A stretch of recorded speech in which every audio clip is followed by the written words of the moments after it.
चुनाव आयोग ने लोकसभा चुनाव 2024 की तारीखों का ऐलान कर दिया है। तारीखों के ऐलान के साथ ही देश भर में आचार संहिता लागू हो गई है। तो चलिए आज जानते हैं क्या है आदर्श आचार संहिता।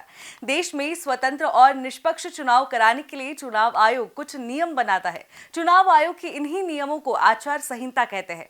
लोकसभा विधानसभा चुनाव के दौरान इन नियमों का पालन करना सरकार, नेता और राजनीतिक दलों की जिम्मेदारी होती है। वही ये नियम आम आदमी पर भी लागू होते हैं। कैसे, चलिए जानते हैं।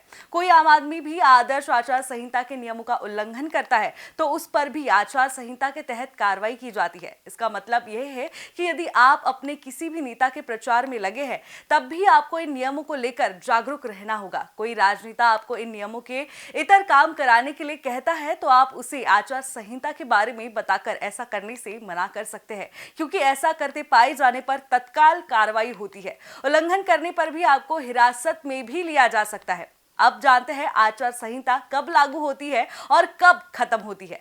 आचार संहिता चुनाव की तारीख की घोषणा के साथ ही लागू हो जाती है। देश में लोकसभा के चुनाव हर 5 साल पर आचार संहिता लागू होती है। अलग अलग राज्यों की विधानसभा के चुनाव अलग अलग समय पर होते रहते हैं। चुनाव आयोग के चुनाव कार्यक्रमों का ऐलान करते ही आचार संहिता लागू हो जाती है। वही आचार संहिता चुनाव प्रक्रिया के संपन्न होने तक लागू रहती है। चुनाव की तारीख की घोषणा के साथ ही आचार संहिता देश में लगती है और वोटों की गिनती होने तक जारी रहती है। आगे जानते हैं क्या है चुनाव आचार संहिता के नियम।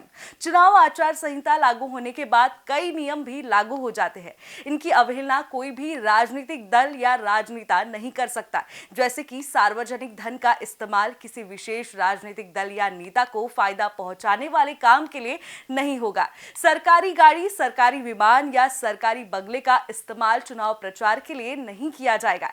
किसी भी तरह की सरकारी घोषणा, लोकार्पण और शिलान्यास आदि नहीं होगा।